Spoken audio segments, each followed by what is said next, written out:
आजादी मार्च में खून खराबा होगा। इमरान खान पर कातिलाना हमले में फैसल वावड़ा के बयानात पर जेआईटी का बुलावा आ गया। पंजाब हुकूमत की जेआईटी ने फैसल वावड़ा को कल रिकॉर्ड समेत तलब कर लिया। दस्तावेजात और कौमी शनाख्ती कार्ड के साथ पेश होने की हिदायत।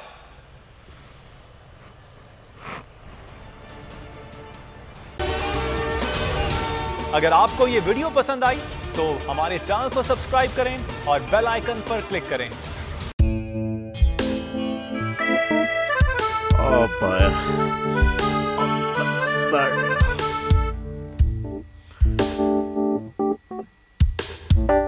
इंतशार से निकलने का वाहिद हल इंतखाबात हैं।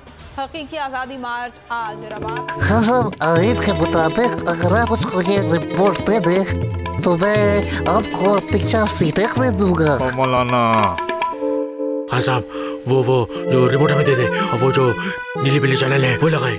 जाओ शबास। हम ऐसा टीवी देखते ही नहीं जिसका रिमोट हमारे हाथ में ना हो। और यहाँ पे कोई 2 नंबर ही नहीं चलेगी। और हम कोई गुलाम है जो आप रिमोट मांगे हम दे दें?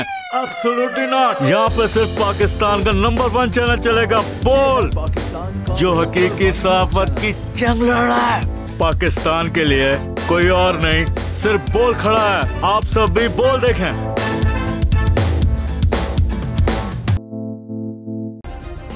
सब्सक्राइब करें और बेल दबाएं ताकि कोई खबर रह न जाए।